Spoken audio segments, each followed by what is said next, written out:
Assalamualaikum warahmatullahi wabarakatuh. Di video kali ini, saya akan menjelaskan sedikit tentang strategi pembelajaran masalah dan peningkatan kemampuan berpikir ya teman-teman. Nama saya Sinta Aprilia. Saya dari Prodi Pendidikan Ekonomi semester 3 dan dosen pengampu saya yaitu Ibu Eka Putri SPD MPDE. Lanjut saja.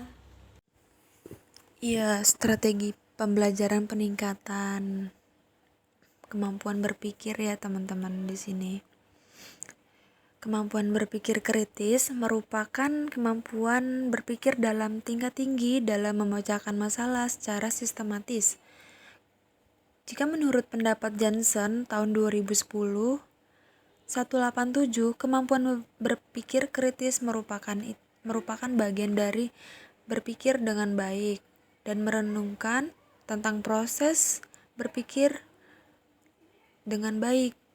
Kemampuan berpikir kritis ini perlu dikembangkan sejak dini.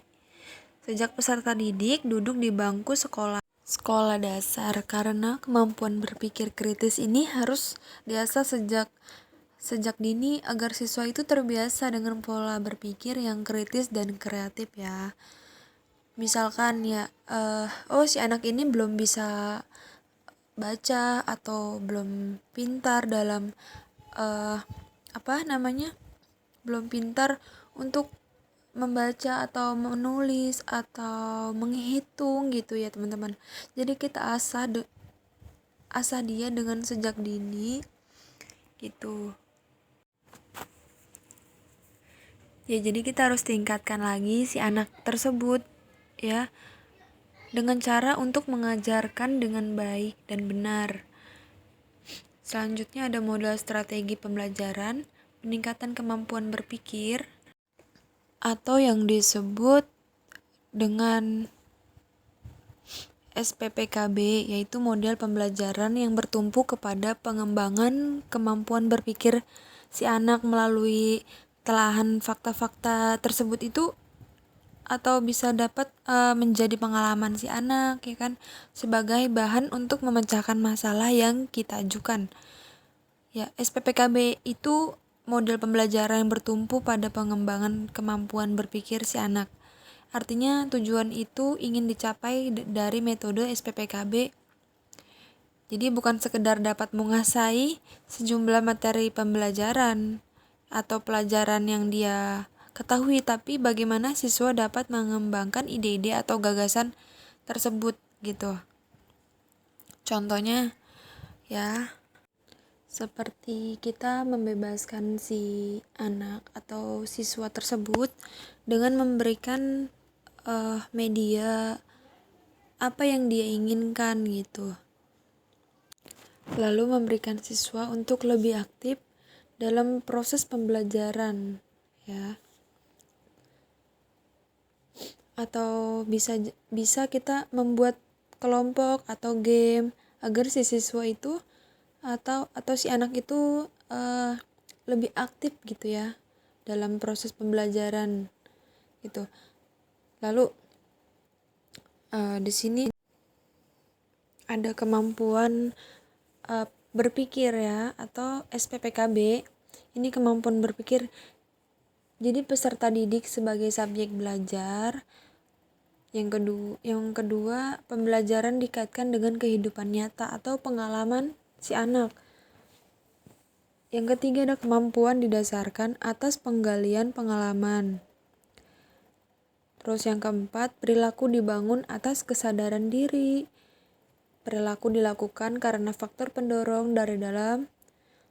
Lalu ada tujuan akhir, yaitu kemampuan berpikir dengan menghubungkan pengalaman dengan kenyataannya. Terus lalu di sini ada pengetahuan yang dimiliki setiap individu selalu berkembang sesuai pengalaman yang dialaminya. Yang terakhir, keberhasilan siswa diukur dari proses dan hasil belajar. Lalu ada latar belakang filosofis. Jadi pembelajaran yaitu proses interaksi baik antara manusia dengan manusia ataupun antara manusia dengan lingkungan. Interaksi itu dilakukan dengan mencapai tujuan yang telah ditentukan, misalnya yang berhubung dengan tujuan kognitif, afektif, dan psikomotor. Pengembangan kognitif ini yaitu proses yang lebih mengutamakan kemampuan intelektual siswa dalam meningkatkan aspek pengetahuannya. Seiring dengan berkembangnya pemikiran tersebut, maka muncullah konstruktivisme. Jadi, menurut aliran ini, konstruktivisme itu pengetahuan terbentuk dari objek didik saja tetapi juga berasal dari kemampuan si individu itu sendiri dalam menangkap ilmu pengetahuan ya. Ya, di sini ada kelebihan dan kekurangan strategi pembelajaran berbasis masalah. Ini kelebihannya ya, teman-teman. Di sini pertama ada teknik yang cukup bagus untuk lebih memahami isi pelajaran. Yang kedua, menantang kemampuan peserta didik serta memberikan kepuasan untuk menentukan pengetahuan baru bagi peserta didik. Yang ketiga, meningkatkan aktivitas pembelajaran peserta didik.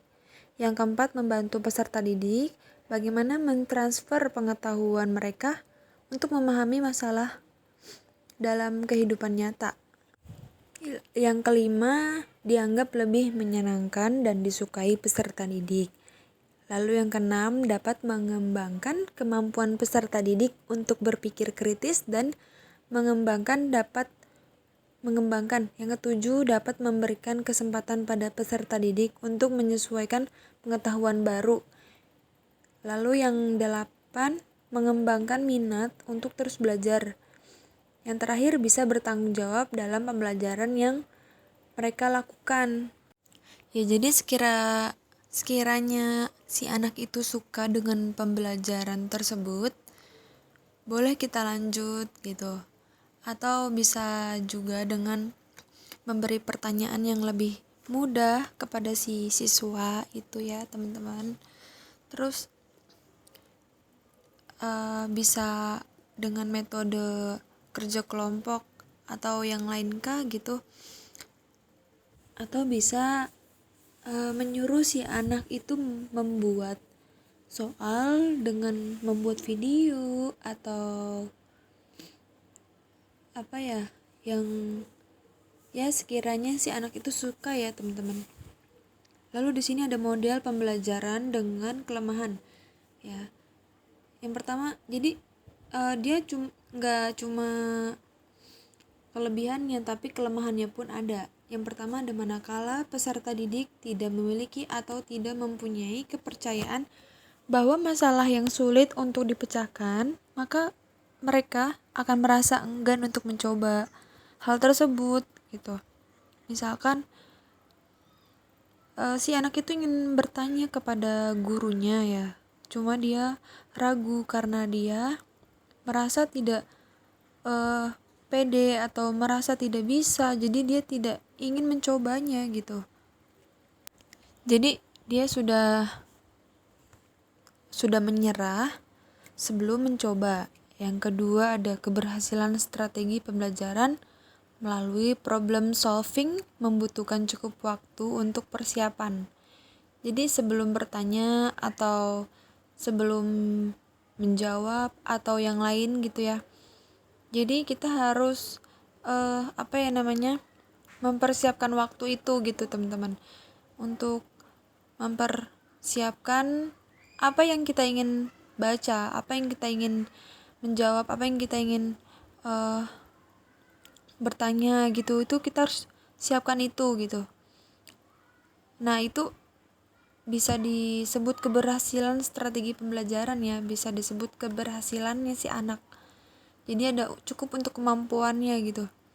Lalu yang ketiga ada tanpa memahami mengapa mereka berusaha untuk memecahkan masalah yang sedang dipelajari, maka mereka tidak akan belajar apa yang mereka inginkan. Apa sih maksudnya ini gitu? Iya, jadi kita itu misalkan ya kita guru. Lalu kita memberi soal ya kepada si anak gitu. Biarlah mereka itu berusaha untuk memecahkan masalahnya gitu. tapi mereka tidak akan belajar apa yang mereka inginkan. Tapi untuk memecahkan masalah yang sudah diberikan oleh guru gitu ya teman-teman. Masalahnya apa sih? Oh, maksudnya masalahnya itu pertanyaan. Jadi si guru itu memberikan soal untuk si siswa ya. Jadi biar siswa itu lebih aktif walaupun dia tidak bertanya, tapi kita harus memberikan soal atau pertanyaan ya. Gitu. Lalu selanjutnya ada langkah-langkah. Yang pertama ada menyampaikan tujuan, motif, dan motivasi siswa. Yang kedua, mengumpulkan informasi atau pertanyaan ke dalam kelompok. Yang ketiga, menalar atau mengasosiasi kelompok dalam bekerja dan juga belajar. Yang keempat, mengkomunikasikan dalam kelompok lalu mengevakuasi. Yang kelima, memberikan apresiasi atau penghargaan. Jadi si siswa, misalkan si A nih ya, si A itu dia mau presentasi gitu. Dia harus menyampaikan tujuan dan motif dan motivasinya, lalu mengumpulkan informasi atau pertanyaan ke dalam kelompok, ya kan? Maksudnya tuh kita harus menyajikan gitu teman-teman. Lalu yang kelompok yang lain memberi pertanyaan ya kan kepada si pembaca itu gitu. Lalu mengasosiasi atau menalar ke kelompok dalam bekerja sama dan juga belajar. Lalu mengkomunikasikan deh kepada kelompoknya ya kan. Baru kita kasih apresiasi atau penghargaan. Selanjutnya, mengatasi siswa yang lambat dalam memahami pelajaran. Yang pertama, memahami karakter anak. Yang kedua, menerapkan metode tertentu kepada anak yang lambat memahami pelajaran. Lalu yang ketiga, memilihkan tempat duduk yang tepat. Yang keempat, teman sebangku yang cerdas dan penolong. Yang kelima, memberikan tugas tambahan. Yang keenam, meminta bimbingan guru BK.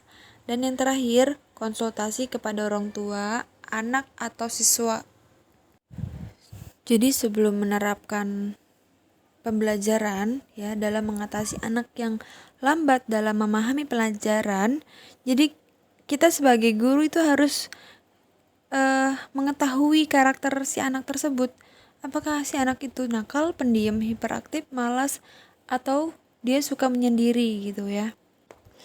Ya, lalu jika sudah mengetahui karakter tersebut, baru kita akan mulai pembelajaran tersebut. Memulai dengan pembelajaran yang si anak itu ingin mengetahui tentang apa isi pembelajaran tersebut gitu. Jadi biar si anak itu ingin pengetahuannya ingin tahu tentang pembelajaran tersebut, kita harus menggunakan metode apa gitu. Oh iya, kita harus membuat kerja kelompok atau pertanyaan yang membuat si anak itu merasa senang gitu. Juga bisa kita menambahkan tugas seperti PR ya. Kita memberikan tugas PR untuk si anak supaya anak yang pemikirannya lambat jadi tidak tertinggal dari teman-teman yang lain gitu. Jadi supaya dia itu bisa kita berikan tugas PR membaca, menulis, ya kan, seperti yang lain gitu. Ya cukup sekian dari saya, presentasi saya hari ini. Saya ucapkan terima kasih. Wassalamualaikum warahmatullahi wabarakatuh.